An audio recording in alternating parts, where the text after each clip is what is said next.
The story begins with two high school students standing frozen, staring downward in utter shock and disbelief. Their faces are pale, eyes wide, as they struggle to comprehend what just happened. Lying before them is a boy, his trembling body wrapped in a torn school jacket. Half naked, tears stream down his face as he shakes uncontrollably. Something terrible has clearly happened. The scene shifts to a young man with reddish-brown hair looks out quietly, his expression unreadable. He wears a school uniform with a loosely tied necktie and holds a bottled drink. After buying it from a convenience store and getting 20 yen in change, he steps back onto the street.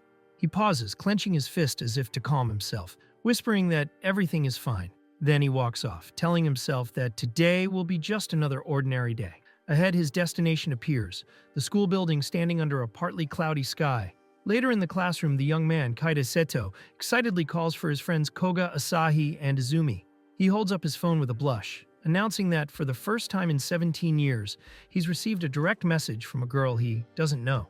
He wonders if this might finally be the start of love. His friends immediately crush his excitement. Izumi suggests it could be a scammer, while Asahi jokingly says it might even be a guy. Kaede looks shocked and demands to know how they could be so sure. Asahi leans in with a smirk, explaining that even if the sender is a girl, she could still be a bad person, maybe even a honey trap. Kaede protests, saying her profile picture is cute. Izumi calmly points out that people often use random photos from the internet. When Asahi asks to see the messages, Kaede covers his face in despair, realizing it really does look like a scam. As his friends laugh, Asahi pats him on the shoulder and reminds him they've known each other since middle school. He tells Kaede that his innocent nature is a kind of virtue, though he teases him not to take it so seriously. Still, Kaede slumps over his desk, defeated. He admits how excited he'd been, truly believing this was how people met in the modern world. Looking up again, his face shows quiet longing. He confesses that he just wants to experience love, to have a girlfriend like a normal person. Then suspicion creeps in. He narrows his eyes and asks how his friends know so much about scams. Asahi jokes that if the internet is that dangerous, Kaede should probably cancel all his subscription. Finally, he says they only heard about these things from rumors. As they walk home together, Kaede wonders aloud, if meeting people online is so risky, how are people supposed to meet at all? Asahi replies that there are plenty of sites for that. The trick is finding someone honest enough to show who they really are. Still thinking about it, Kaede sighs to himself about wanting a girlfriend. Suddenly, someone tugs his backpack, stopping him mid-step. He turns to see a girl, her bag strap tangled with his backpack. She quickly apologizes for the accident, but he reassures her it's fine. Then the pendant strap on her bag suddenly snaps. Horrified, she apologizes again and insists she'll pay for it. Flustered, Kaede shakes his hands and tells her it's just a decoration, so she shouldn't worry. He awkwardly says goodbye and starts walking away. From a short distance, Asahi and Izumi watch the scene. Asahi remarks that Kaede could have used the moment to talk to her properly. His words hit a nerve, and Kaede freezes. Izumi notices his reaction, and Asahi, seeing his distress, asks what's wrong. Kaede spins around panicking and blurts out how nerve-wracking that was. His friends stare at him. Then Asahi bursts out laughing. Kaede's flustered outburst only makes him laugh harder, teasing that Kaede just isn't used to awkward moments, probably because they go to an all-boys school. Izumi chuckles in relief, glad everything's okay. The next day after school, a commotion brews near the school gate. A girl is standing there, drawing the attention of many students. Kaede jokes to his friends that at least something interesting is happening, even if it's just another scam. But as they get closer, Kaede freezes. He recognizes the girl immediately. It's the same one from yesterday. Their eyes meet, and she looks relieved, saying she's glad she found him. Kaede is stunned, wondering if she was actually looking for him. She explains that she recognized his uniform, but didn't expect to draw so much attention. She just wanted to properly apologize for what happened yesterday. Kaede's friends watch from afar, whispering among themselves. After all, it's an all-boys school. The girl bows deeply, but Kaede, flustered, waves his hands and insists that it's fine. When he looks back, his friends are gone. Confused, he mutters that he wanted to ask them something, but the girl points out that everyone's staring. She suggests they talk somewhere more private. Startled but agreeing, Kaede follows her to a quiet spot near a brick wall, away from the crowd. His friends can be seen leaving in the background. Taking a deep breath, the girl gathers her courage. She says she wants to be honest, even if it scares him away. Kaede looks at her closely, noticing her soft features and flushed face. Then she confesses she fell in love with him at first sight. The words hit Kaede like a shock. For For a moment, he even thinks he wishes he could date a girl like her. She continues, saying that ever since she saw him yesterday, she's felt certain he's the one for her. Kaede stammers, pointing out that they don't even know each other. She quickly agrees, explaining that she isn't asking for an answer right now. She just hopes they can get to know each other first.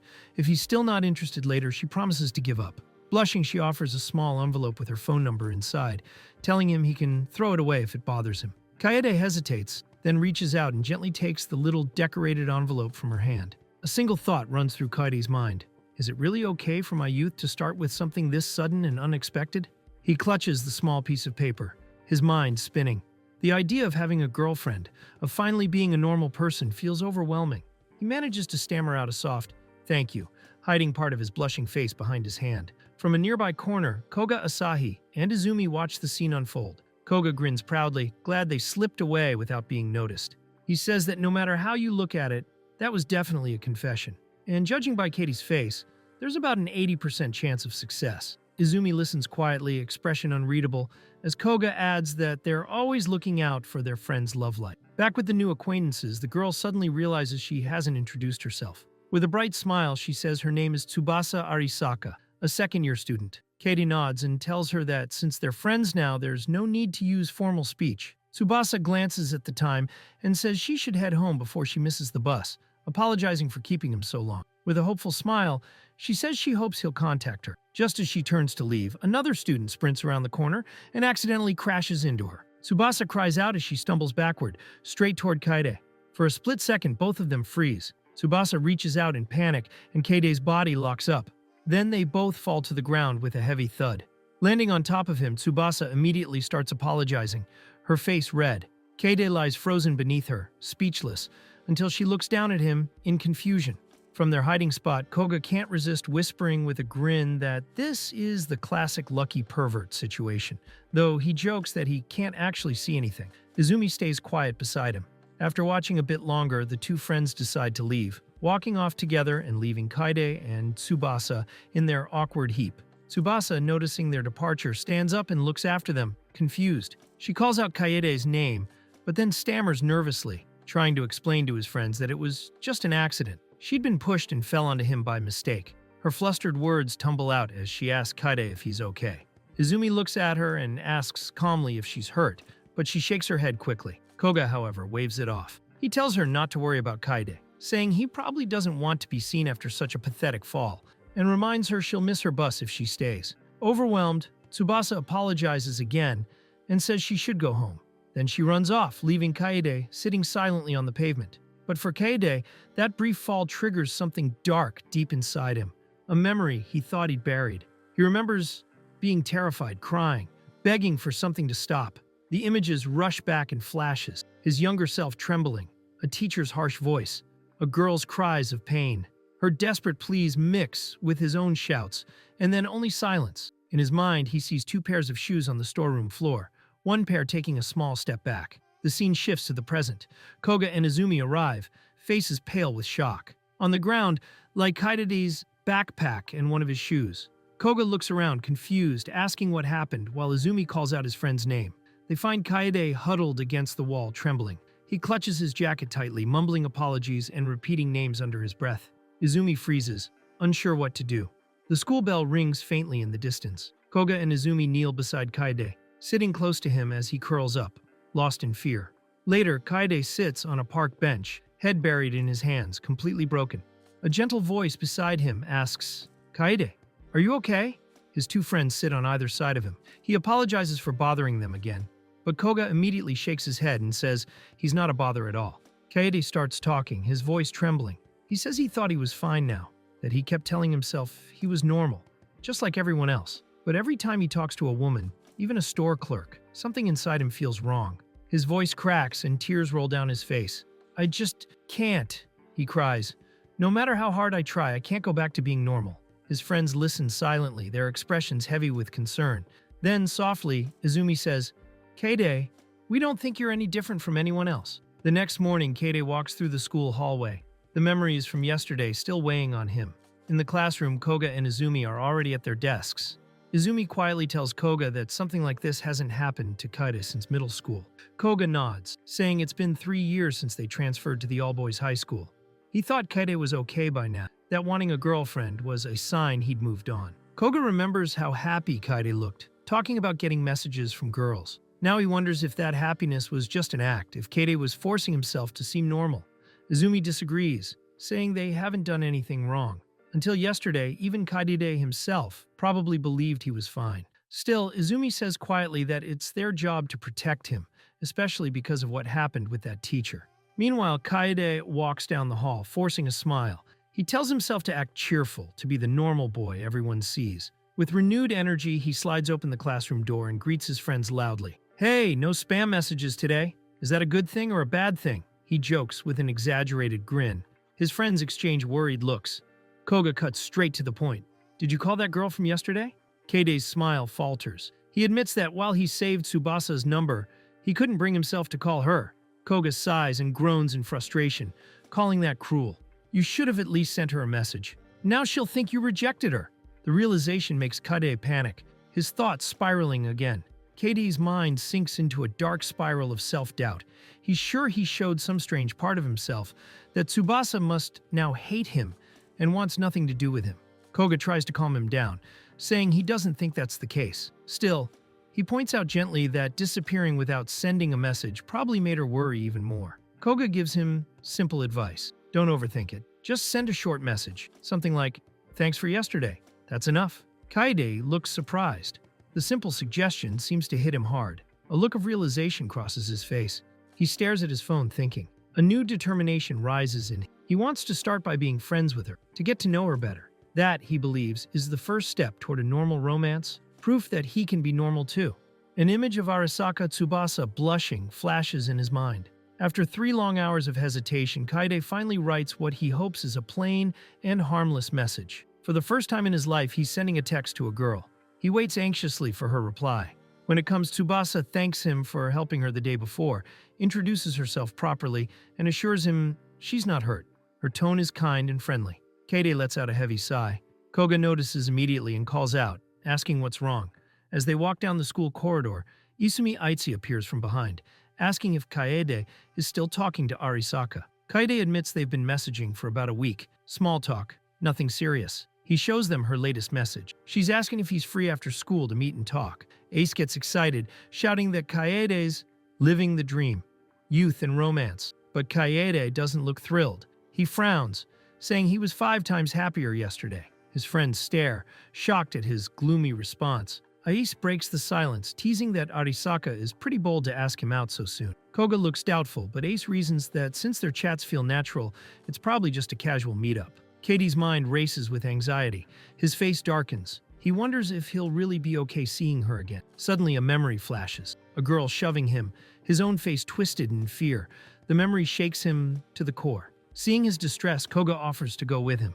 Kaede yells no, asking who would ever show up to meet a girl with their friends like guardians. But his voice falters. He quietly adds, "But if something like that happens again," that hesitation is enough for his friends. They take him to the school infirmary. Inside, Koga explains that the school nurse, Miyamoto-sensei, gives good advice. The nurse listens calmly as they sit around a small table. Aise asks if the nurse knows about Kaede or is past. Koga explains that Kaede recently bumped into a girl and had a relapse. Miyamoto-sensei looks up, saying he already knows. Kaede's family mentioned it during an interview. The words hit Kaede hard. He forces a smile, saying he's fine now that his friends helped him calm down. It was his first relapse since entering high school, and it really caught him off guard. He explains that many students saw what happened, and that the same girl even asked him out afterward. He doesn't know what to do if it happens again. Still, he says with determination that he doesn't want to run away anymore. His friends remain worried. Koga asks the nurse if it's really okay for Kaede to meet her. Aise wonders if there's anything they can do to help. Miyamoto-sensei looks at Kaede directly and asks, "Are you afraid of physical contact in general?" Kaede shakes his head. "No, I'm fine when I play soccer." The nurse narrows the question. "Then are you afraid of girls in particular?" Kaede blurts out, "Actually, Monsieur, I want a girlfriend." The nurse blinks in surprise. He thinks for a moment, then says Kaede doesn't seem to have general gynophobia. He explains that the panic attacks probably come from one specific trauma, maybe a form of PTSD. He pauses, then says gently that explaining his situation to others could help keep him safe, but it might also hurt him emotionally. After a moment of thought, Miyamoto-sensei gives his advice. For now, avoid close contact, but it's perfectly okay to tell a girl that you're not comfortable being touched. He adds, recalling his time at a girls' school. Some girls can be pretty forward. His friends react with surprise. Katie lowers his gaze, fidgeting. He wonders if saying something like that would just make him seem overly self-conscious. He admits it feels strange, that as a guy, he shouldn't need to worry about being touched. The nurse's expression hardens. That kind of thinking is discrimination, he says. When it comes to protecting your own body, there's no difference between men and women. The words strike Kata deeply. He sits quietly, thinking, then nods. You're right. Relieved, he thanks the nurse sincerely and says he'll think about what to reply to Tubasa. Koga jokes, you'll probably take another 3 hours. They all laugh as they head out of the infirmary. As lunch break ends, Kaede waves goodbye. Alone again, Miyamoto-sensei smiles softly and mutters that it's good the boy wants to try his best. He'll be cheering for him. The door slides shut. Kaede walks away, his face glowing with new confidence. The nurse's mind drifts to a memory. Kaede telling his parents he wanted a girlfriend, and his father proudly saying his son had finally picked himself up, that he was already normal. The word echoes in the nurse's mind. Hey guys, sorry for mid-editing, but I noticed a lot of you are watching my videos without subscribing. Our subscribe ratio is literally close to 0. I'd really appreciate it if you hit that subscribe button. It helps a lot. Thanks. Now, back to the recap. The next day, Kaede walks to school filled with nervous energy.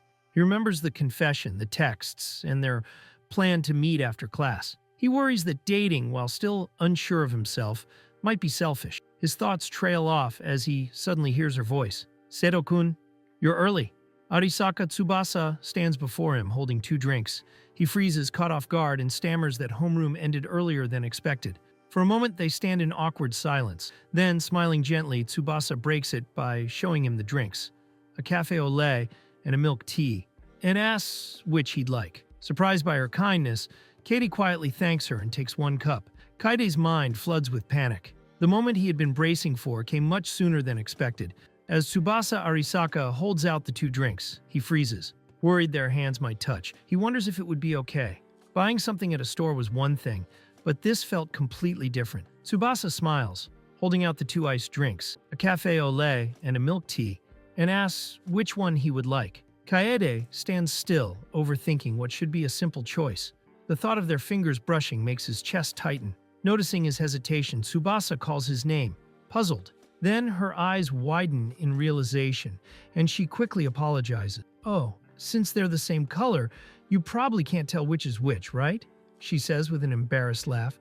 They should have written the names on the cups. She starts to turn her own cup to check, but Kaede suddenly panics. In a flash, he leans forward and snatches the other drink from her hand. The sudden movement startles her. Their faces end up close, both blushing furiously. I'll take the cafe au lait, he blurts out, forcing a shaky laugh. Her surprise melts into a gentle smile. Looking down at her drink, she teases softly, Is this your way of thanking me for coming today? Relief washes over him. His reflex didn't cause any trouble.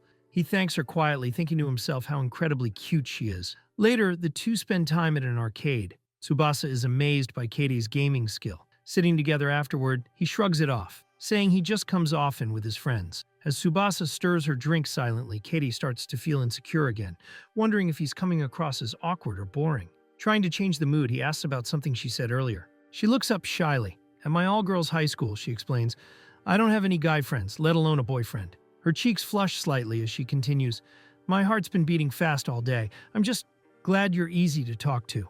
Her honesty catches Kaede completely off guard. He admits that he feels the same way. He doesn't have much experience talking to girls either. Inside, though, he panics, realizing he can only hold eye contact for about 2 seconds. Tsubasa giggles softly. So we're more alike than I thought, she says, beaming.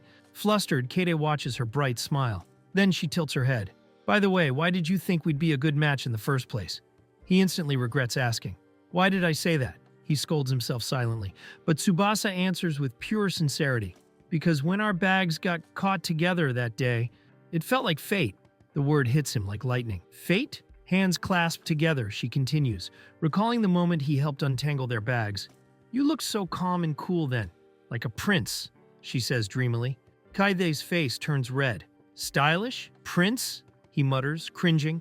Realizing she might have embarrassed him, Tsubasa waves her hands. Ah, I'm sorry, please don't be disgusted. He quickly shakes his head. No, it's fine, he assures her, though he can't help thinking she's quite the romantic. She continues softly, describing how she imagined him, cool, kind, cheerful, the kind of guy anyone would like. He can't take it anymore. That's not really me at all, he says, looking away. Tsubasa gazes at him gently. That's okay, she replies. I just want to keep getting to know you, little by little. Her sincerity moves him. Closing his eyes, he smiles. Yeah, me too. Her face lights up with joy. I'm glad we could talk about so many things today, she says happily. Then, with an embarrassed laugh, she admits, saying all that about not being used to guys was really embarrassing, though. Katie smiles softly, watching her glowing expression. Later that day, Katie passes by a classroom and overhears voices. Tsubasa's blonde friend has spotted him and excitedly asks if he's her boyfriend, guessing that's why she left in such a hurry earlier. Kaede freezes, horrified, as two more girls crowd around Tsubasa, squealing with excitement. Flustered, Tsubasa waves her hands. No, we're not a couple, we're just friends. The blonde friend looks over at Kaede and gives a polite bow. Sorry about that, we got a bit carried away. Then her expression shifts as she studies him more closely. Wait, is he? The group moves to a nearby eatery. The blonde friend, still curious, presses Tsubasa for details. So how do you two know each other? Tsubasa hesitates before replying, We went to the same middle school. Her words trigger a memory. In a dim, sterile-looking office, adults speak in low voices. One asks about the condition of the victim. Another replies that the boy is applied to an all-boys school. The image sharpens. A younger Kaede's terrified face. A voice echoes in his mind. Do you still remember? We were in the same class, weren't we? Back at the table, the blonde friend gestures toward Kaede as she speaks to Tsubasa and the others. Tsubasa looks flustered while Kaede sits silently. He remembers that they were all in the same class in middle school and wonders if they still remember him. The girls exchange puzzled looks. One asks, Who is he again? A classmate from middle school? Tsubasa frowns slightly. His face looks familiar, but I can't remember his name. A painful memory surges through Kaede. He remembers what happened after the assault, how he stopped attending school, how that year vanished into darkness. The memory hits too hard. He abruptly stands up from the table, apologizing. Sorry, I'm leaving. Tsubasa looks up in shock. Seto-kun? He turns and walks away. Her friend urges her to go after him, saying, Don't worry about the bill. I'll cover it for now. You can pay me back tomorrow. Left behind, the blonde friend watches them go with a thoughtful look. I wonder what happened to him, she murmurs. Could that rumor have been true after all? Moments later on the street, Tsubasa Arisaka catches up to Kaede Seto, calling his name. She reaches out to touch his arm, concern on her face, asking if he's feeling okay. Kaede recoils sharply, panic and anger flashing in his eyes. He shoves her hand away and yells, Don't touch me! His face is frozen in terror as he clutches his jacket. Tsubasa stands there, stunned and confused by his sudden reaction. Without another word, Katie pushes past her, shouting a quick, sorry, over his shoulder. She's left alone, watching him run down the empty street. His only thought? I messed up. From the classroom doorway, Asahi Koga and Izumi Aise watch him go, calling his name in concern. Later, Kaede is slumped over his desk, emotionally drained. Asahi asks if his feelings are all over the place, while Izumi recalls that Arisaka was a classmate from middle school, though he can't remember her name. Kaede thinks back, realizing everything had been fun until that moment. So real it felt more alive than his own life. He tries to write it off as an unfortunate incident. Asahi suggests that Kaede's emotions are unstable, with his excitement for her being balanced by deep uncertainty. Kaede weakly asks if that's really the case. Izumi brings up Kaede's past, saying that while no one knows the full story, there were rumors when he stopped attending school, rumors of fights and trouble. He adds that Arisaka might have heard something. Asahi immediately defends his friend, insisting Kaede did nothing wrong. Izumi nods but explains that people can misinterpret hearsay. Stories get exaggerated and the truth becomes distorted. Kaede's face grows worried.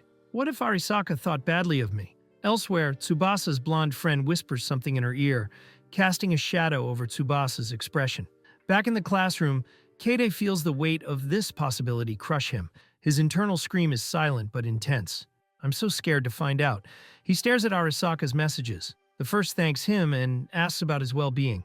The second shows her growing worry, asking if she did something wrong. Lying on his bed, anxiety washes over him. He worries she might think he's strange for leaving so abruptly.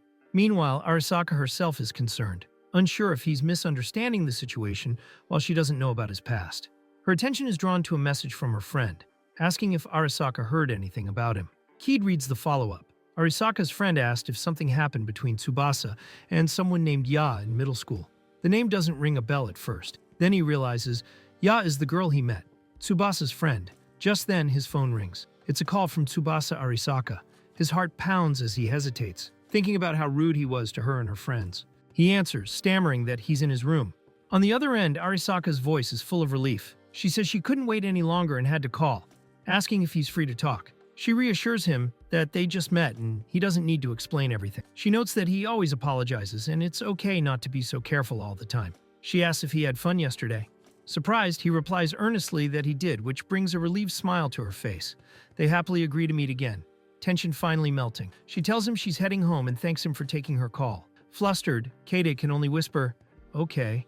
His face flushes. When the call ends, he collapses onto his bed, overwhelmed, covering his mouth, trying to think straight. Meanwhile, Tsubasa walks on, phone in hand, recalling his intense voice, and thinking it was a bit scary. She concludes that she doesn't understand boys at all. Kade buries his face in his hands, lost in thought. One thought dominates. Could this feeling be love? At his classroom desk, Kade finally identifies the tight feeling in his chest. Love. It makes him happy, but he realizes he's inexperienced and doesn't know what to do next. He closes his eyes, doubting he can handle it alone. His contemplation is interrupted by a classmate. Mitsuki Kobayashi points out that it's been a while since the confession and urges him to ask her out. Kade is startled, wondering if someone could hear his thoughts. Kobayashi presses him, asking why he wouldn't respond, calling it a waste to turn her down. Kade snaps back, saying he's in the same predicament. His feelings now involved. Tension builds. Another friend, Udai Sahara, teases him for overthinking. Kobayashi laughs, calling Kade a late bloomer, but admits he doesn't know much about love either. Sahara tells him not to make Kade's problem his own. Kobayashi declares himself the love master, offering advice for any romantic trouble. Sahara dryly calls him a playboy. Blushing and desperate, Kaede asks for a concrete example. He asks what to do if a girl first confesses, but he develops feelings only after some time. Sahara notes how specific the scenario is. Kobayashi simplifies it. She approached first, and now feelings are mutual. Thinking it through, he concludes, "Simply say, 'Thanks for waiting, I like you too, let's date.'" Kaede is left speechless and blushing. Nearby, Tsubasa Arisaka overhears, worried if Kaede is okay. She talks to a friend discussing his indecision. Her friend asks bluntly if she wants a clear yes or no. Arisaka admits that rejecting him might be difficult. Her friend voices a harsh possibility, that she might just be convenient for him. Arisaka dismisses it. Confident, Kaede isn't like that. She explains with a hopeful smile that she asked him to hang out again, and he agreed. Her friend, however, wasn't impressed. She pointed out that Kaede was just reacting passively and pressed Arisaka about their plan for the next date. She warned that many guys take advantage of a kind girl's feelings to keep the relationship undefined. Worried, Arisaka asked if that was really true. Seeing her friend's concern, she offered a direct strategy. If Kaede doesn't bring it up next time, she should ask him directly how he feels about her. Arisaka flushed at the bold advice, just as her phone vibrated. It was a message from Kaede. She held up the screen, anxious. The message was sudden, asking if she was free after school to talk about something important. Her friend leaned in to see it and celebrated, but Arisaka immediately fretted, fearing he might reject her. Her friend chided her for being so negative. After school, Kaede waited by a low brick wall. Moments later, Arisaka arrived. He greeted her warmly, thanking her for coming on short notice. She replied that she was glad he felt he could ask her out any time, but immediately regretted her words. Worrying, she sounded like the convenient girl her friend warned about. Kaede turned serious. Nervously, he began. He told her he had been happy when she came to see him at school and that he had a lot of fun hanging out with her. As he spoke, a memory of their time at the arcade flashed through his mind. Arisaka listened, her expression unreadable. He felt a blush creeping up his neck, wanting to thank her again for everything. Her kind voice on the phone telling him he was thoughtful had made him genuinely happy. But now, with his friend's voices echoing in his mind, "Aren't you going to tell her?" He felt he needed to say something important. Across from him, Arisaka blushed slightly. She admitted she was glad he was easy to talk to and confessed that her heart had been racing all day. She realized he had really tried to open up to her. Her thoughts drifted, imagining someone like Asahi Koga confessing effortlessly with a simple, "I like you too. Let's date." She knew Kaede couldn't be so smooth, which made her fear that his next words might be a rejection. Under the open sky, Kaede turned to her, serious. He said there was something he needed to tell her, and he didn't want to hide anything. Arisaka braced herself with a small, determined smile, knowing that trying to act brave now would only hurt later. Kaede's hand tightened on his jacket, his voice strained as he began his confession. He revealed that during middle school he had been the victim of sexual harm by a woman. Because of this, he felt extremely uncomfortable when someone touched him suddenly. He apologized for shoving her hand away earlier, the memory of his panicked reaction fresh in his mind. Arisaka looked down, her face in shadow, and quietly said it was fine. Kaede, fists clenched in resolve, knew he had to tell her properly. With his face flushed and eyes squeezed shut, he asked her, despite everything, if she was still okay with him, would she please go out with him? For a moment she was silent, her expression unreadable. Then her face broke into a radiant, blushing smile. Clutching the bow on her uniform, she exclaimed how happy she was. Kaede could only stare, stunned by her joyful response. Arisaka looked at him earnestly, thanking him for sharing his past. Overwhelmed, he could only whisper her name. Her expression grew serious, and she clenched a fist. She revealed that she had also been harassed on train rides and understood exactly how he felt, calling it the worst. She smiled warmly, reassuring him that it was okay and that such things can happen to men too. She insisted it was fine. Turning to his confession, her expression became earnest. Blushing slightly, she accepted enthusiastically, saying she would love to. She looked forward to getting to know him better and asked if she could call him Kaede. He agreed and told her to call him Tsubasa. He smiled, repeating her name with a new intimacy, Tsubasa-chan. But in his mind, Kaede couldn't fully shake a darker thought. He remembered that some victims of sexual harassment are so traumatized they can no longer ride trains. He understood this wasn't something to take lightly. Despite the happy turn, a small, unsettling question lingered in his mind. Why does it feel so off? Later in the classroom, he put on a cheerful face for his friends Asahi and Nisumi. With a wide grin and flashing peace signs, he proudly announced that he was now dating Tsubasa Arisaka. His friends reacted immediately. Asahi shouted in ecstatic disbelief, while Isumi offered a composed but sincere congratulations, slightly embarrassed. Katie leaned back, telling them that though he had worried them, he could finally enjoy a normal youth. He added quickly that he would try not to get carried away. Their conversation was cut short when the teacher called out to Asahi, reminding him that he was on day duty and should clean the blackboard while papers were handed out. Asahi apologized quickly and got to work. Katie's friends discussed the news. Asahi smiled, noting that Katie didn't seem overly excited, and Isumi recalled his own advice to Kaede, acknowledging that their approach might have been a little drastic, but hoping it would work out well. Meanwhile, Kaede walked alone, lost in thought. He told himself this should feel normal for a guy from an all-boys school, that he should be at the peak of happiness. Yet he felt anxious precisely because things were going so well, especially since a good girl like Tsubasa had accepted his past. He held his phone, trying to convince himself everything was okay. Elsewhere, Tsubasa Arisaka beamed.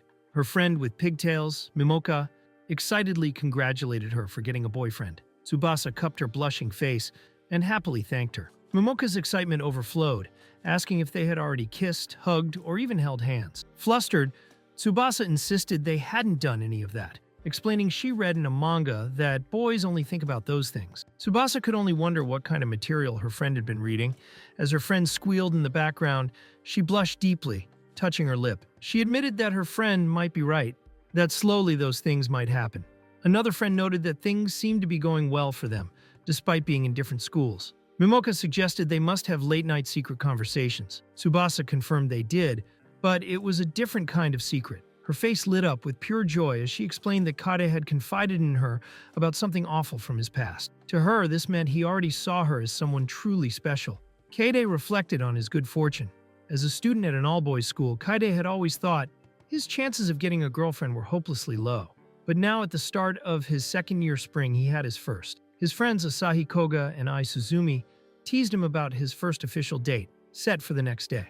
They pressed him for details, asking where he planned to take her. Kaede admitted he'd only thought about going to the movies. Immediately, his mind began to race. Should he plan something fancier? Limousine? Dinner by the seaside? He quickly dismissed the extravagant ideas as too much and reminded himself that the movies would be fine. Back in class, Isumi asked Koga if he'd done his homework, but Koga admitted he'd forgotten and boldly asked to see Isumi's notes. Isumi remarked on his nerve. Meanwhile, Kaede's attention drifted to a magazine, and he found himself admiring a grave remodel. Nearby, other students loudly debated girls and their preferences. Kaede felt out of place and couldn't join the conversation. His thoughts were interrupted when Sahara Uday approached with a friendly wave. "Congratulations, Kaede," he said. Surprised, Kaede asked how he knew. Sahara explained that he had overheard Koga talking about it last week. Koga confirmed the news. Kaede was now dating Tsubasa Arisaka. Sahara leaned in, asking the all-important question, "Is she cute?" Kaede blushed, the image of Tsubasa's smiling face appearing in his mind. "Yes," he stammered. "She's really cute." Sahara groaned, declaring his jealousy. Just then, another classmate, Mitsuki Kobayashi, joined with a wide, knowing grin. He leaned in and bluntly asked Kaede if they had already done it. The shockwave hit the group. Kaede froze, utterly stunned. Sahara flinched, flustered at the impropriety. Kobayashi, calm and curious, shrugged. Sahara immediately scolded him for asking such a question of a new couple. Unfazed, Kobayashi said that if it were him, he would have already done it by the next day. "That's normal, right?" he asked. Sahara apologized on Kobayashi's behalf, explaining that this was just how his mind worked. Kaede, caught between Sahara's conventional view and Kobayashi's forwardness, was left bewildered. Could what Kobayashi said really be considered normal? The next day, Kaede walked alone, his friend's advice echoing in his mind. Don't worry about what they said. It's not common. A proper date felt strange, even though he had met Tsubasa after school before. Despite being told to ignore it, the pressure lingered. He wondered if he had truly reached her during their last serious conversation, recalling her painful confession about being molested on her commute. Thoughts about intimacy and how girls might feel left him tense. He crossed his arms tightly, overwhelmed by how little he knew, and fearful that he wouldn't be able to enjoy himself. Just as he lamented why he was always like this, a familiar voice called his name. He looked up to see Tsubasa smiling brightly, cheerfully noting she was 10 minutes early. Dressed in casual clothes, a white sweater, and a houndstooth skirt, she looked stunning. He stammered a greeting, completely captivated. For a moment, they shared a shy silence. He managed to tell her she looked cute. Surprised, she worried if her outfit or hair looked strange. He reassured her immediately, and both blushed deeply. She thanked him for the compliment, while he internally cringed at how awkwardly he had said it. But his mood brightened instantly. Nothing to worry about, he thought. Walking together, Kaede made a firm resolution. It was a date, and it would be rude to her if he didn't enjoy himself. His newfound confidence was immediately tested. Couples everywhere held hands and displayed open affection, making him anxious again. He glanced at Tsubasa's hand, so close to his own, and felt a bead of sweat on his cheek. Should he try to hold it? His mind flashed back to an earlier, uneventful attempt. Part of him was still afraid, but a stronger feeling pushed through. A genuine desire to touch her. Acting on that, he reached out and gently took her hand. Tsubasa's eyes widened in surprise, shifting between their linked hands and his flushed face. As they continued walking, Kaede abruptly let go, blushing as he stammered an apology. Her surprise softened into a warm, radiant smile. She reassured him it was okay, cheeks dusted with a happy blush. She internally marveled at the moment, understanding he might feel uncomfortable being so forward, but appreciating that he was trying his best. Meanwhile, Kaede mentally berated himself for letting go so quickly. He knew logically there was nothing to fear. Tsubasa was a kind, good girl, not someone who would hurt him. She is not her. No need to be afraid, he reminded himself. His sudden intensity left him momentarily disoriented. Arriving at the cinema, they paused before the movie poster. Kaede privately thought he'd pick a sci-fi action film, but a romance might be better for a date. Tsubasa found the action movie interesting, but worried it might spoil the mood. He asked her which she preferred. When she hesitated, he suggested a plan. On the count of 3, they would both point to the movie they wanted to see. On 3, their fingers landed on the same poster, a sci-fi film. Surprise blossomed into relieved, joyful laughter. They walked past shops before entering the theater, shared a drink, and settled in. The glow of the screen illuminated their happy, slightly shy faces as they sat side by side. After the movie, their date came to an end at the train station. Walking along the platform, Tsubasa Arisaka thought to herself how much fun it had been. They sat on a bench to wait. Kaede Seto apologized for having to see her off this way, confirming that she needed the train from the other platform. Tsubasa reassured him that it was fine, explaining her curfew was early anyway and the station wasn't crowded. Still, she admitted with a slight blush that it felt a little lonely heading back now. Kaede listened, a bead of sweat on his cheek as he took in her quiet confession. Then she voiced a fantasy she sometimes had, wondering aloud how lovely it would be if they were in the same school. She imagined her school opening to male students and meeting him there every day. Returning to the present, she acknowledged that if they had gone to the same school, they wouldn't have had such a fateful meeting. Even so, she confessed she believed she would have developed a one-sided love for him and eventually worked up the courage to tell him. Realizing how much she had revealed, she quickly apologized for rambling. Her words left Kaede stunned, his face flushing as he stared at her, speechless. A playful smile appeared on her face as she teased him, suggesting that if they were at the same school, she would have plenty of rivals. Flustered, he protested immediately, insisting that he wasn't popular at all. He gathered himself, blush deepening, and said that even if other girls were around, he thought he would still fall in love with her. A warm, happy expression spread across Tubasa's face. She smiled brightly, cheeks flushed, and said she would like that. She added that she was glad he had tried to hold her hand. She started to say something else, trailing off with a thoughtful, "you know." Katie looked startled and quickly tried to correct her, saying that wasn't his exact intention, though he admitted it probably looked that way. Tsubasa connected his action to what he had told her before, asking if he was trying to overcome his difficulty with close contact. Her expression softened with sincerity as she told him she wanted to help him as well. She offered a condition: if he ever felt uncomfortable, he could let go of her hand at any time. Her words left Kaede speechless, his face flushing a deep red. After a moment of stunned silence, he made his decision. He reached out and firmly clasped her hand in his. Sitting side by side on the bench, Tsubasa gently asked how he was feeling. Kaede looked away but did not let go. "I'm fine," he replied, then admitted that his heart was racing. She quietly admitted that hers was too. A look of relief washed over her face. She thanked him warmly and said that if they worked together, he wouldn't be afraid of anything anymore. Her supportive words seemed to strike a deep chord within him. Kaede sat beside Tsubasa, their hands joined. A blush spread across his face.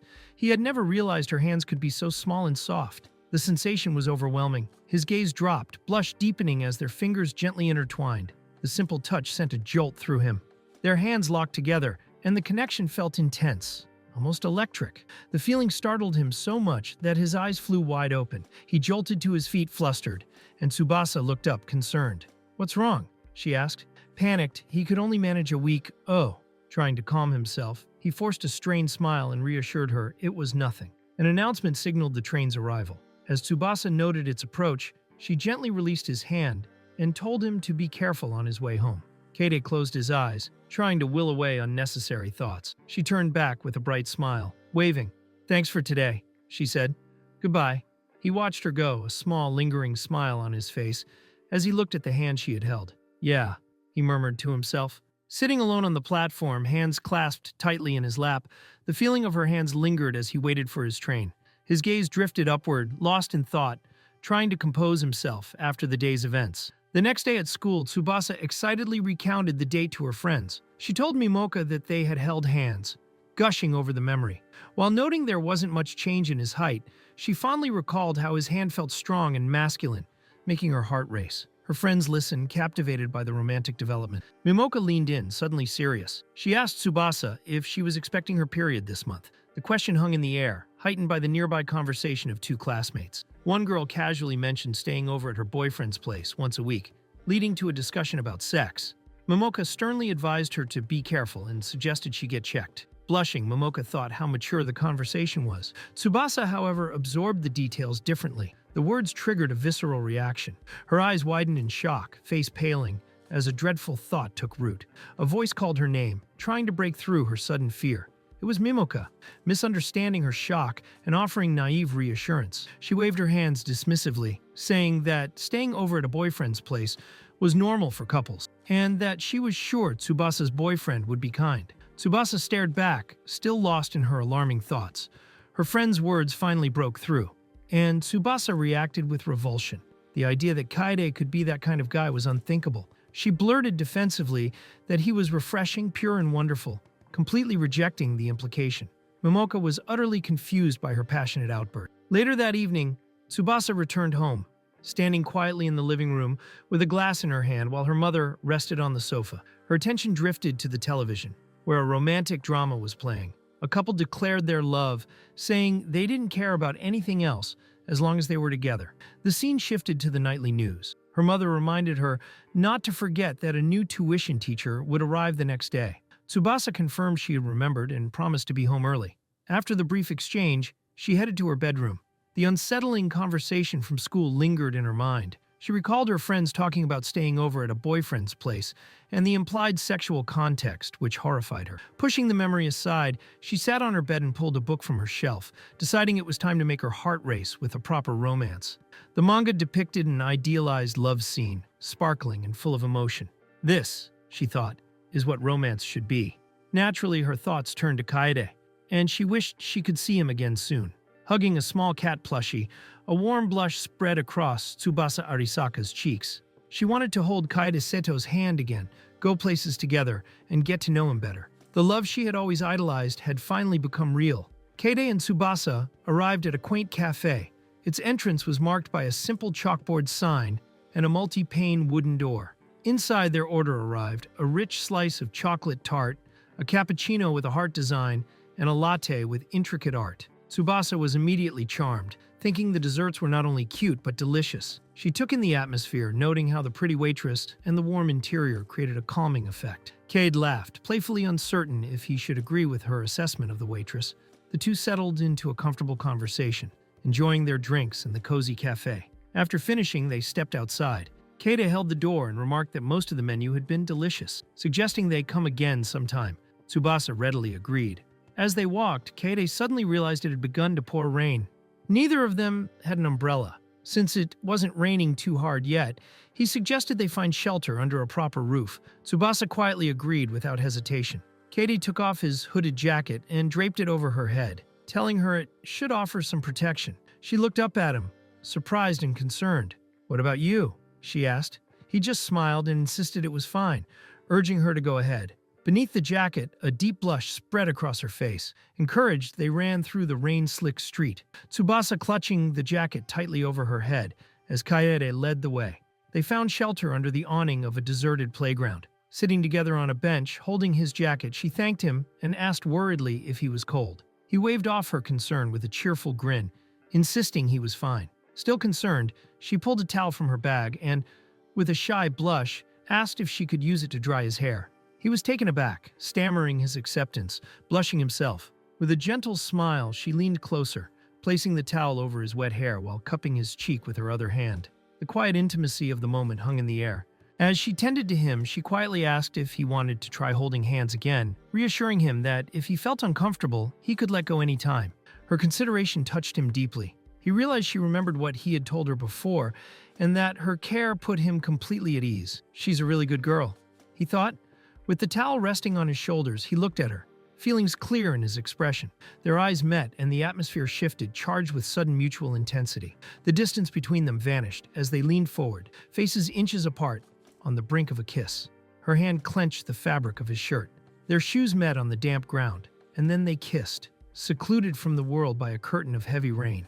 They shared a tender moment on the park bench, and embraced, silently answering the question that had hung between them. Tsubasa's mind drifted. She had always dreamed of a romance like those in Xiao manga, a love that unfolded just like this. Kaede was the ideal boy she had hoped to find. A deep blush warmed her cheeks. The moment lingered as they stood together under the trees, the rain having subsided. Both were blushing intensely, caught in a silent, charged atmosphere. She broke the silence, flustered, announcing that she had finished drying his hair. He stammered his thanks, and she quickly thanked him for the towel as well. Neither could look directly at each other. Left alone with her thoughts, Tsubasa brought a hand to her mouth, a radiant smile spreading across her face. She savored the moment. Later, they sat together on a bench in the sunlight, smiling warmly. Kaede gazed at her, his own face flushed with affection. At the end of the school day, Tsubasa's friends said their goodbyes. One asked if she was meeting Kaede again, wishing her fun and seeing her tomorrow. Just as she was about to leave, her friend Ya caught her excitedly, confirming that Tsubasa and Kaede were officially together. Tsubasa explained that while he was her first boyfriend, and there was still much they didn't know about each other, they had become close enough to talk about anything. Ya smiled, recalling that Tsubasa had previously said they were just friends, and asked how things were now. With a happy, bashful expression, Tsubasa confirmed that everything was going well. Ya reacted in shock, asking if Kaede was really Tsubasa's first boyfriend. She expressed concern, wondering if he might be too much for a first relationship and if Tsubasa would be all right. Confused, Tsubasa asked what she meant. Ya explained that she assumed Tsubasa knew because they seemed able to talk about anything. She then revealed a rumor she had been about to share. Kaede had been absent from school for a while because he had apparently been caught up in some kind of trouble involving a woman. She warned Tubasa to confirm the details with him if he really did have a dangerous past, even suggesting she consider finding someone else. Later, Tubasa met Kaede at the park, as arranged via text. They sat together on a bench under a wooden veranda. Silence fell, and Kaede internally panicked, suddenly conscious of her presence and recalling their recent closeness. Tsubasa broke the quiet by calling his name, making him jump and respond with a startled, "Yes." She looked down, her hair obscuring her face, and told him there was something she wanted to ask, something she wanted to talk about. He watched her, nervous sweat forming on his cheek. She brought up the time he had mentioned being a victim of sexual harm from a woman. With a serious expression, she apologized for raising a painful memory, but said she needed to know more.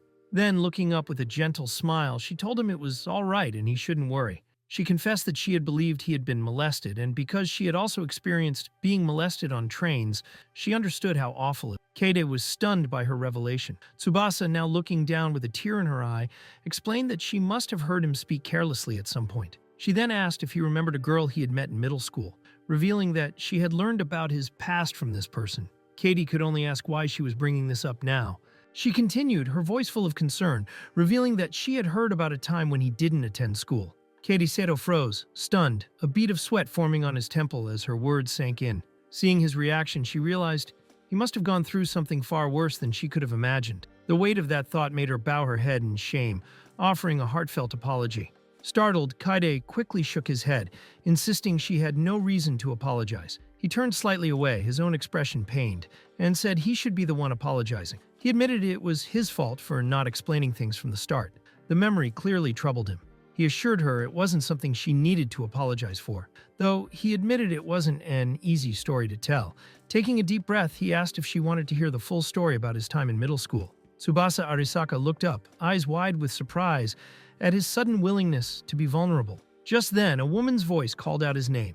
Kaede turned, his expression shifting as he saw who it was. The teacher, holding a stack of math textbooks, smiled and asked if he had a moment to spare, interrupting the personal moment. The memory began.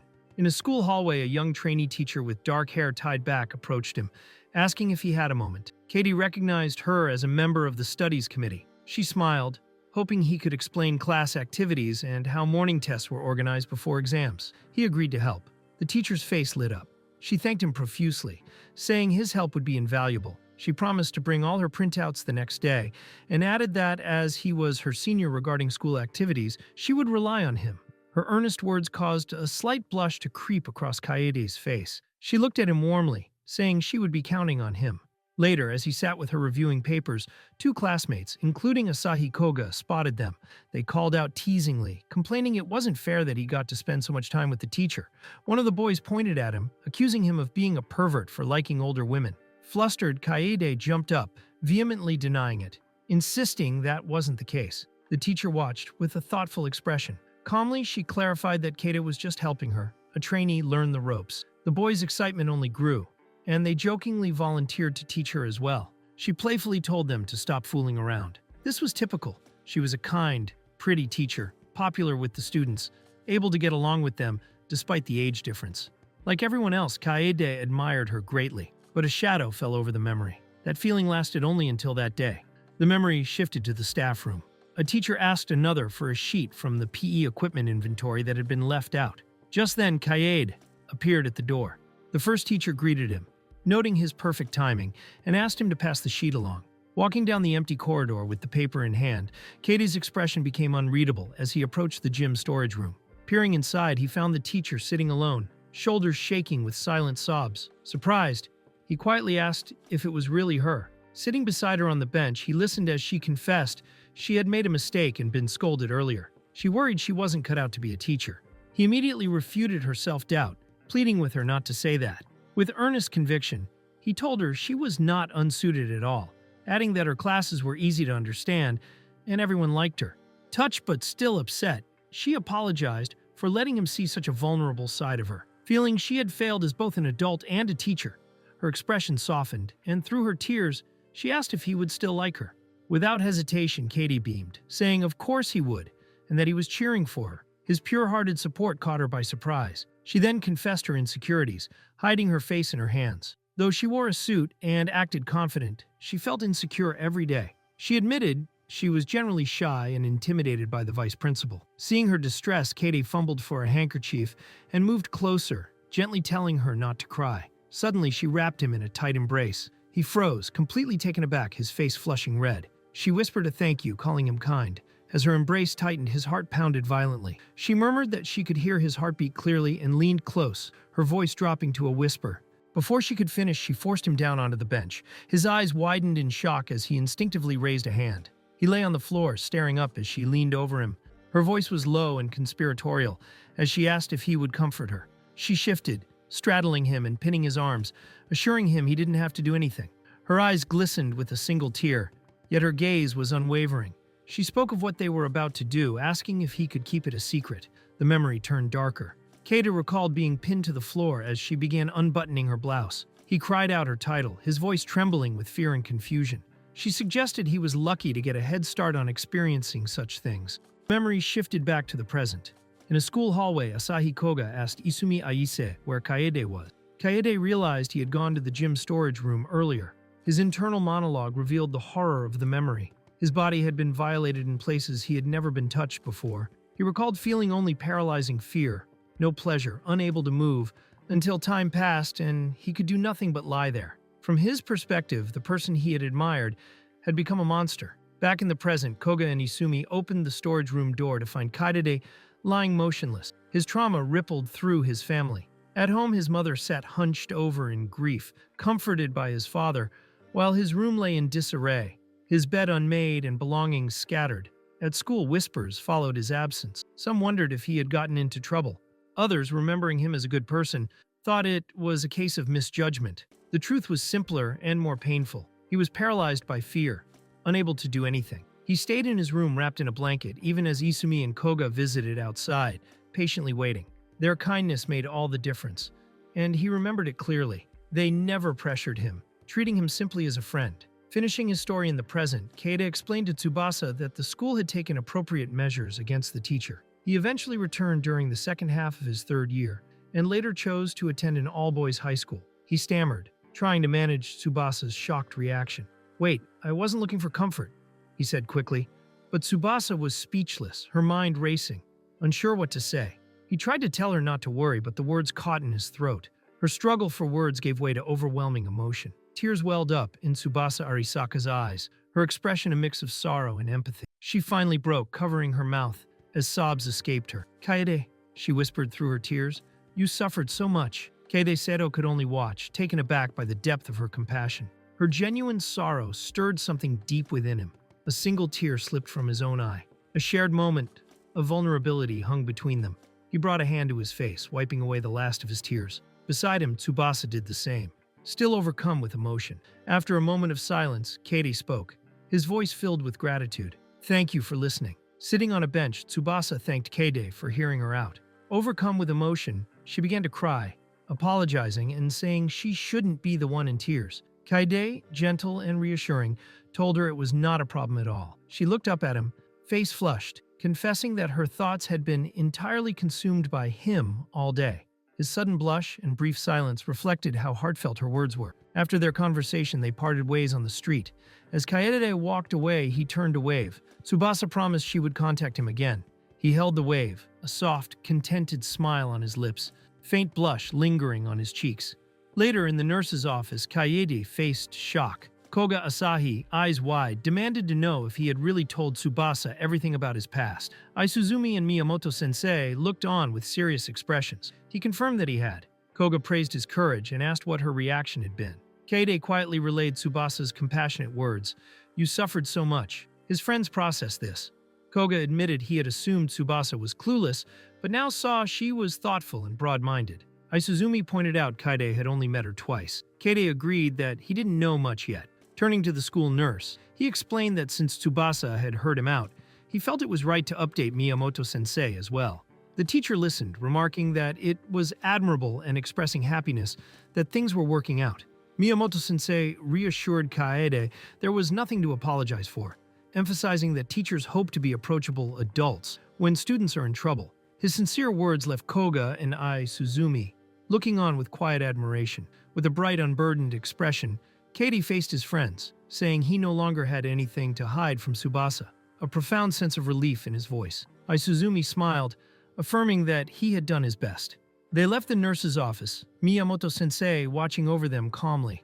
Meanwhile, Tsubasa walked alone down the school hallway, lost in thought. She reflected that the reality of what had happened to Kaede was far different from the rumors she had heard. She remembered her friend Ya's concern, suggesting she confirm Kaede's supposedly dangerous past, or even consider finding someone else. But Tsubasa had already concluded that Kaede was more a victim than a troublemaker. She recalled the moment Kaede had confided in her, trusting her with his painful history. Her first, simplest feeling had been pure happiness. She remembered her cheerful response, telling him they were more alike than he thought. A moment of connection born from her happiness. Now, standing alone, that memory brought a painful realization. They weren't the same at all. She chided herself for her insensitivity, suddenly understanding the true horror of what he had experienced. This wasn't about romance. Kaede had been sexually assaulted, a trauma far beyond what she had initially grasped. As she wrestled with this heavy understanding, a sudden sound nearby jolted her from her thoughts. She turned, confused and uneasy, a silent question hanging in the air. Lying in bed later, she couldn't stop thinking about the teacher who had hurt Kaede. She wondered what kind of person he had been, recalling his words about being admired and pretty. The only conclusion she could draw was that he must have been a beautiful adult woman. Her mind reeled with sympathy for Kaede, yet intrusive thoughts persisted. She didn't want to dwell on them, but couldn't stop. She wondered if Kaede might have been affected in ways she didn't understand, haunted by the horrifying implications of the abuse. Her subconscious asked disturbing questions as she drifted to sleep. Do they also kiss? She thought about stories of abuse, noting that women were usually the victims, questioning why a boy like Kaede wouldn't have resisted. She reminded herself he was just a middle school student, and the abuser had been an adult female. Still, terrible thoughts surfaced. What if he couldn't fight back or escape? Her mind pictured hands, nudity, and intimacy. In the school setting, she fought back, forcing the truth to the surface. It wasn't Katie's fault. He was a victim. The teacher had done something unclean. She told herself she couldn't think this way, but the weight of the images crushed her. Then a horrifying realization struck. Katie's body had been subjected to these acts. She gasped, hand flying to her mouth in shock. The thought sent her fleeing from the nurse's office. Miyamoto-sensei watching with concern. He wondered if a teenager could truly accept such a heavy past so easily. Tsubasa's face was a mask of anguish, mind reeling. Physical revulsion overcame her, forcing her to her knees in the bathroom, body heaving. Later in class, her expression remained distant, recalling the confusing and conflicting lessons she had absorbed as a child. She remembered pointing to a curtained-off area in a store marked 18+ and being told she couldn't enter. Her father had carefully hung the sign, a clear barrier for minors. Her thoughts drifted to other conflicting messages, a friend laughing about a first time with a boyfriend, her mother watching television shows she found vulgar or silly, and yet everyone else seeming to enjoy themselves. Tsubasa struggled to reconcile these memories with her understanding of Kaede's trauma. These conflicting thoughts kept Tsubasa awake all night. As sunlight streamed into her room, she sat up in bed, realizing she hadn't slept at all. The next morning, she entered the kitchen. Her mother greeted her but immediately expressed concern, noting how pale she looked and asking if she was unwell. Tsubasa deflected, claiming she was just lost in thought. Her mother's presence triggered a sudden, jarring realization. Even her mother had been intimate with her father. The thought struck Tsubasa with such force that she recoiled. Abruptly, she announced she didn't need breakfast and rushed out the door for school, leaving her mother confused. In class, she was completely lost in thought. The voices of others echoed in her mind. Girls staying over at boyfriends' houses, adults like her teacher. Everyone seemed part of a world she was only beginning to see, leaving her utterly bewildered. She thought of her friends, Yahello, a boyfriend, and even Momoka did. The idea of their intimacy left her questioning what was normal for people their age. She felt utterly alone at her desk, a profound sense of ignorance washing over her. Was she the only one who didn't understand? Later, walking home, these thoughts resurfaced. She covered her face, overwhelmed by an intense wave of embarrassment. She tried to rationalize her feelings, telling herself she was only thrown off by the shocking things Kaede had shared about his past. Determined not to be a difficult girl who might make him uncomfortable, she resolved to pull herself together. Deep in thought, she was suddenly pulled back to reality by a familiar voice calling her name. She turned, startled, to see Kaede Seto smiling widely. "What a coincidence! Are you heading home?"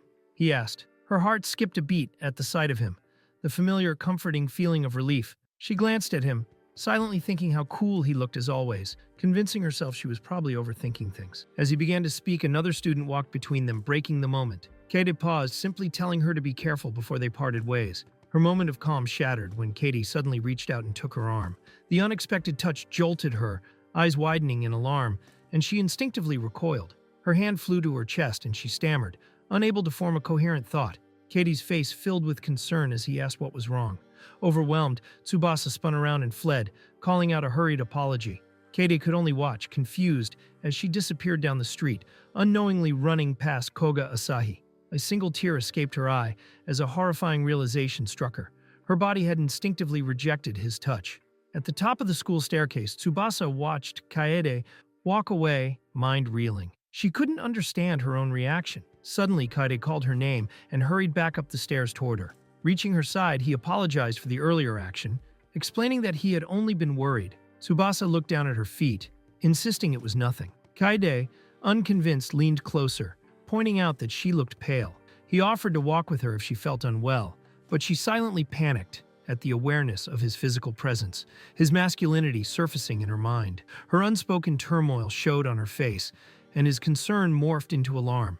He stammered, asking what was wrong, desperately questioning if he had upset her. Struggling to find the words, she clutched her mouth, eyes squeezed shut in distress. She confessed that something felt wrong. Unwanted thoughts had plagued her ever since learning about his past. It was a deeply unpleasant, painful sensation she hated. She gasped and bit her finger, trapped in her own distress. Kaede's expression hardened with shock and anguish. The weight of her pain seemed to land squarely on him. He apologized again, acknowledging that asking her to forget what he had told her would be difficult. Tsubasa, face pale, quickly tried to reassure him. It wasn't his fault. She insisted it was normal to feel disgusted after hearing such things, then immediately corrected herself, realizing she hadn't expressed it right. Kaede continued, wishing she had told him immediately if she thought it was disgusting or couldn't handle it. Tears welled in her eyes as she denied it, insisting that wasn't what she meant. She thought only of how much he must have suffered. Kaede stood silently, beginning to wonder if her kind words were disingenuous. His voice cut through the silence, asking if she felt repulsed and apologizing for forcing herself. Tsubasa cried out in denial, shouting that she was not repulsed at all. Through her tears, she tried to explain, confessing that she had been happy when he first confided in her, though she had no experience with such a situation. All this time, she had thought her ideal romance was finally becoming real. Kaede's own distress broke through his composure. He explained that he felt uncertain, didn't know what she was thinking, and recalled their first after-school date when she had smacked his hand away. He admitted he had been afraid and had tried to understand that real-life romance comes in many forms, but he could never have expected a reaction like this. Tsubasa confessed quietly that ever since that day, it hurt just to imagine what he had gone through. Her questioning became more specific and intrusive, asking what exactly had been done to him, whether it was against his will, and if it had been difficult for a boy to resist. Before she could finish, Kaede, trembling with horror, roared for her to stop. His plea hung in the air, his face contorted in anguish as he stood beside her. Silence weighed heavily between them, filled with unspoken pain. Tears streamed down his face as he explained that she could only say such things because she had never experienced what he had. He begged her not to make him say anymore. Seeing her own tears begin to fall, he tried to push his pain aside, reassuring her by name that she wasn't weird, it wasn't her fault, and that her feelings were normal. But the effort to console her seemed to break him completely. He bent over, trembling, and confessed that it had been wrong of him to ever think he could date someone. Kaede's Seto sank to the ground, burying his face in his hands. Through his sobs, he apologized for dragging Tsubasa Arisaka into his pain. Tsubasa, overwhelmed by guilt, began apologizing in return, saying she was sorry for making him feel uncomfortable or disgusted. From the ground, Kaede whispered that he wasn't normal, that he had failed somehow. The weight of their shared misery became unbearable. Unable to face him any longer, Tsubasa turned and fled, leaving Kaede alone and crumpled on the walkway. On a quiet pedestrian overpass, Kaede remained crouched, head pressed into his arms. He knew he should stand, to avoid anyone seeing him like this, but an invisible weight held him down. Tears filled his eyes as his mind went blank, leaving only a desperate, silent urge to scream. A small, choked sob escaped. He felt utterly alone, wishing for someone, his mother, Miyamoto-sensei, Asahi Koga, or Isumi Aiche, to help him. A sharp voice cut through the haze. Kaede. Startled, he looked up to see Asahi Koga and Isumi Aiche rushing toward him, alarm on their faces. They demanded to know what had happened. Kaede, face streaked with tears, could only gasp. His friends reached down, supporting him as he struggled to his feet. Later, the three were in a quiet room. Kaede sat hunched on the edge of a bed, while Asahi and Isumi sat on the floor, concern etched on their faces. Isumi admitted his shock, saying he had never expected this. Kaede explained, voice thick with regret, that he had tried his best, yet nothing had worked. He apologized quietly, but Isumi insisted he had nothing to be sorry for. Kaede's confession tumbled out anyway. He admitted he had said cruel things to Tubasa and felt entirely responsible for making her cry. Overwhelmed by guilt, he buried his face in his hands, voice cracking. Isumi tried to comfort him, saying it wasn't all his fault. Asahi spoke up, calm but firm, reminding Kaede that Tsubasa hadn't known the truth at first, and that she had been hurt too. Kaede murmured, avoiding their eyes, that he was just heading to the convenience store. Leaving his friends behind, he wandered the quiet streets alone, feeling guilty for troubling them. Nothing he tried seemed to work. The stagnation weighed heavily on him, and he wondered if he would always feel this way. He tried to shake off the despair, telling himself it was too early to give up. After all, he and Tsubasa had only just started dating. His wandering brought him to a familiar cafe. Seeing it triggered a flood of memories. His date with Tsubasa, her gentle touch, walking side by side, her happy expressions, and the bright smile that had made his heart ache. The contrast between that joyful past and his lonely present hit him like a blow. Tears streamed down his face as he whispered a single painful thought. I loved her. The sob escaped raw and choked, the grief overwhelming. But that love, he realized, hadn't been enough. The memory of standing together, their feet inches apart, felt like a lifetime ago. A soft, concerned voice interrupted him. A woman with kind eyes approached. She asked why he was outside the cafe, if he was hurt, unwell, or perhaps lost. Seeing the grief on his face, she softened, suggesting maybe he was simply a lost child. Kaede quickly reassured her, apologizing for disturbing her. He admitted that everything felt overwhelming. She advised him not to wander in that state and asked if he had time to spare. The cafe was closed, she explained, and no one else was inside. She invited him to sit and take his time. Kaede took a seat, and his thoughts drifted back to Tsubasa and the warmth of their date. The woman asked if he wanted cocoa or hot milk. He quietly requested a cafe latte, feeling almost childish under her gentle care. Soon she placed a steaming mug before him. The warmth spread through him, offering a small measure of comfort. He tried to pay, but she refused, insisting it was fine. Her simple kindness overwhelmed him. Tears glistened as he murmured, "It's good." The woman smiled softly, leaning slightly. "Are you a crybaby, or did something painful happen?" Kaede began apologizing again. She asked why, and he explained that he thought men shouldn't cry, that he had caused her trouble. She asked gently whether gender mattered, and reassured him that everyone, adults and children, boys and girls, had days when tears wouldn't stop. Since they were alone, he had nothing to worry about. Her words cut through his defenses, leaving him stunned and speechless. Overwhelmed, he let the tears flow freely. The calm, warm atmosphere allowed him to release the pain he had held inside. Sitting across from her, he realized he felt the same kind of safety he felt with Miyamoto-sensei. Having calmed himself, he stood at the doorway, ready to leave. He thanked her, insisting he should pay, but she only smiled. She offered a final piece of advice. Once he was feeling better, he should return. That would be the greatest thanks she could receive. His cheeks flushed at her kindness. All he could manage was a quiet, "Okay." Later at school, his absence was noticed. Asahi asked Isumi if Kaede was sick, but Isumi replied cryptically that it was something like that. Asahi jokingly guessed Kaede was skipping school to be with his new girlfriend. Isumi's expression hardened as he cut the joke short, saying Asahi didn't understand. Their presence in another classroom didn't go unnoticed. Tsubasa and a group of girls spotted them. One exclaimed, "There are two hot guys over there."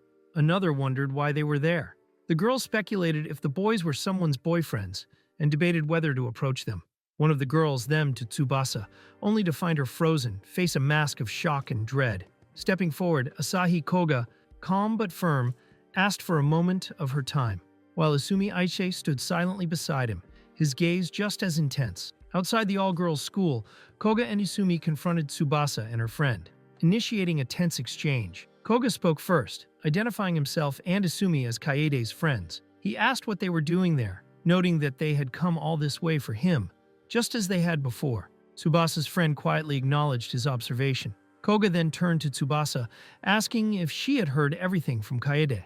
Without waiting for an answer, he assumed that, after learning the truth, she had been repulsed and ended their relationship. Tsubasa's friend tried to clarify that they weren't there to complain. and Tsubasa herself objected to Koga's harsh wording, but he interrupted, expression hardening. He declared that he was there to complain. Isumi looked surprised at Koga's intensity. Koga stared directly at Tsubasa, accusing her of approaching Kaede in the first place, only to hurt him afterwards. He called her actions selfish, leaving her stunned and speechless. Isumi turned to Koga, reminding him that he had supported Kaede's decision from the beginning. He admitted that had he known things would turn out this way, he would have opposed it. His attempt to moderate only seemed to anger Koga further. Koga dismissed Isumi's point, shouting that Kaede was never at fault. He claimed women had constantly pursued him, and this was the result. A heavy silence followed. Isumi looked concerned, while Tsubasa's friend bit her thumbnail nervously. Tsubasa herself stared down, expression clouded with sorrow. Koga concluded his impassioned defense, stating firmly that he could not stand by while Kaede was hurt. Tsubasa, her expression somber, admitted she had been too much of a child. She explained that what had happened couldn't be changed, and that she was only there to tell Kaede to stay away from him from now on. She clarified that, while she knew her own faults, she had never intended to reveal what she truly felt to Kaede. Koga's words triggered a memory of a distraught Kaede. He recalled Kaede's pained account of the breakup, how Tsubasa had said many cruel and unnecessary things, and though he hadn't hated her or turned her away, it had been incredibly difficult to go against her will. Overwhelmed, Koga roared for her to stop. The outburst shattered Tsubasa's composure.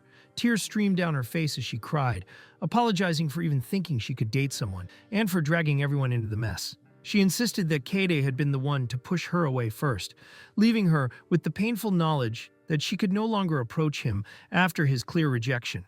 At that moment, Tsubasa's friend Mimoka stepped forward, placing a protective hand on her shoulder. She declared that if the boys were going to go this far, she would speak too.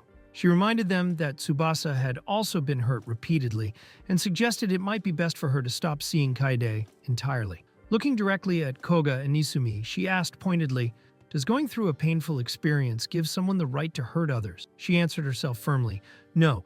Turning her argument directly at Koga, she countered his accusation, saying that if he insisted Tsubasa had selfishly approached Kaede, then from her perspective, it was Kaede who had inadvertently forced his trauma onto Tsubasa and caused her pain. She turned her back on the boys, standing beside Tsubasa, and concluded that it was wrong for outsiders to interfere. This was an issue between Tsubasa and Kaede, and they should leave. Dismissed, Koga and Isumi walked away down the street.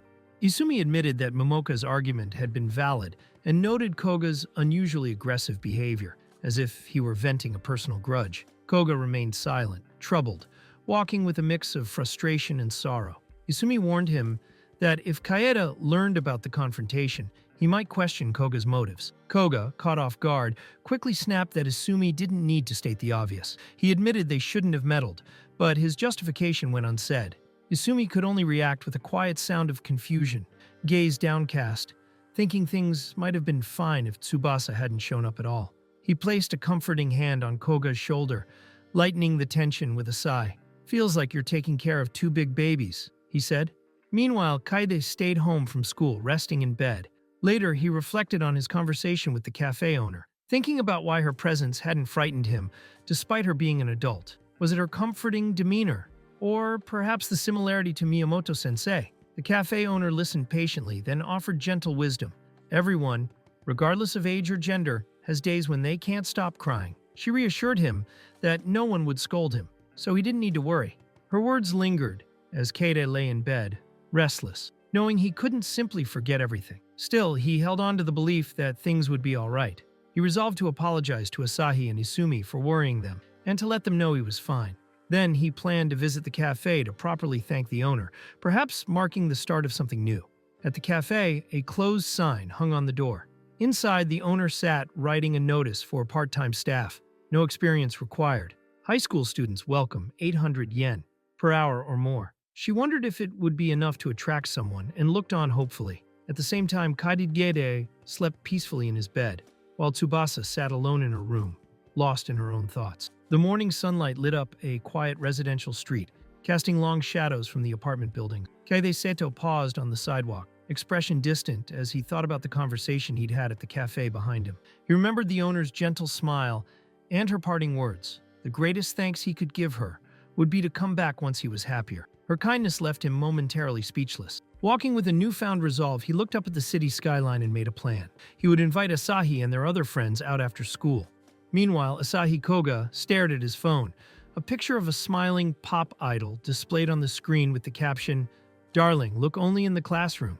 Isumi Aise reminded him to apologize to Kaede if he showed up, but Asahi dismissed the comment. Watching his favorite idol, he said, was an elegant pursuit. When another student questioned his interest, he shrugged defensively. "It's just to broaden my knowledge," he said, prompting a quiet, knowing acknowledgement from Isumi.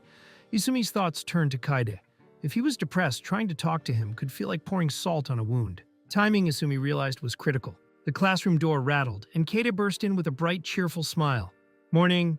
His energy filled the room immediately. Isumi, observing carefully, noticed that Kaede was using his pretend-to-be-happy pattern. Flustered, Kaede admitted that he was pushing himself a little, but insisted he had processed everything. Isumi simply remarked, "Oh, that's progress."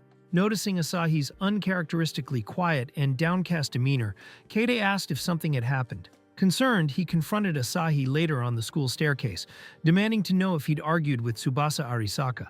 With eyes downcast in regret, Asahi apologized for doing things his own way. Isumi stepped in to mediate, telling Asahi not to be angry.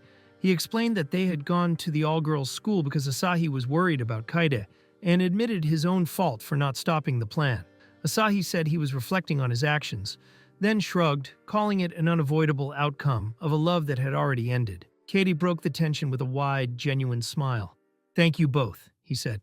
"I'm really happy you went to all that trouble for me." Playfully, he added that seeing his friend so emotional was a little creepy, earning a pained "ouch" from Asahi. His expression turned serious. "Are you two free after school?" he asked. "There's a place I want to go."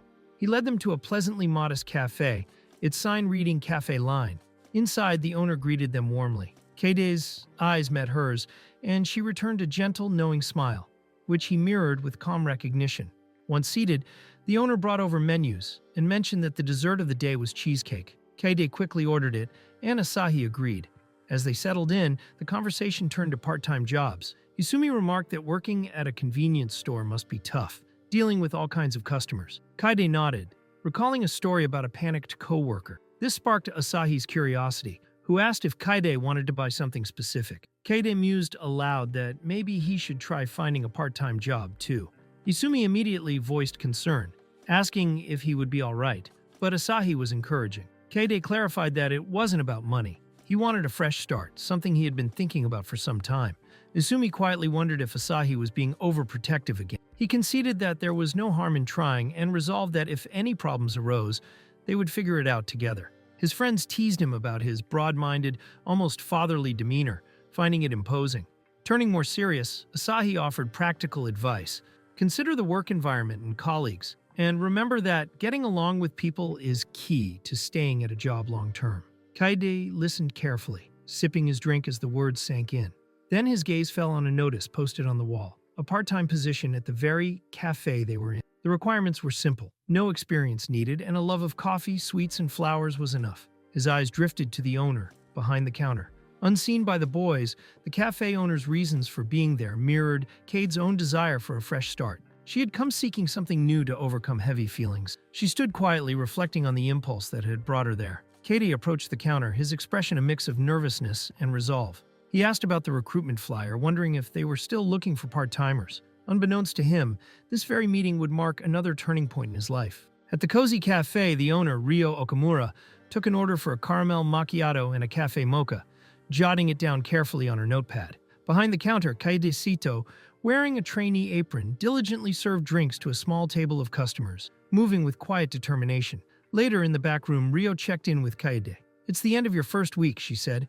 "Are you getting used to the work?" Kaede nodded enthusiastically. "Yes, I think so." Ryo chuckled. "I must say I'm impressed with how thorough my training was." Kaede's face turned red in surprise. She continued, "Many customers call me by my first name, Ryo. Some are already calling you Ryo-chan." Kaede's eyes widened. He looked down, cheeks faintly pink. Would it be okay if I called you Ryo-san?" he asked, a soft chuckle escaping him as he offered a warm, closed-eye smile. "Of course," she replied gently. "That's perfectly fine." At school the next day, Asahi Koga asked Kaede about his part-time job. Kaede, now in his school uniform, replied, "It's going well. The customers are kind. Still just a trainee, right?" Asahi asked. "Yes," Kaede said. "It's a trial period to see if I'm a good fit. He recalled Rio telling him it wouldn't be a problem if he wasn't suited for the job. She really cares about personality over everything, he thought. He remembered the first moment he had asked for the job. Rio had looked surprised, admitting he'd startled her by asking if they were still hiring. Thinking back on it now, that memory seemed to ignite something. Suddenly, Kaidi stood up, startling his friends. Sorry, I'm going home to prepare my resume. Asahi stared, bewildered. Why the sudden fire? Sorry for the fuss, Kaidi said quickly. Yusumi Ise asked, why that cafe? Do you even know how to make coffee? Kaidi reassured them. I'm an amateur. I'll mostly be cleaning and helping out. That's fine. Yusumi hesitated. I just don't want you going through all this to avoid older women after everything. Kaidi, slightly flustered, admitted, I actually knew her before all that. Surprised, Yusumi asked,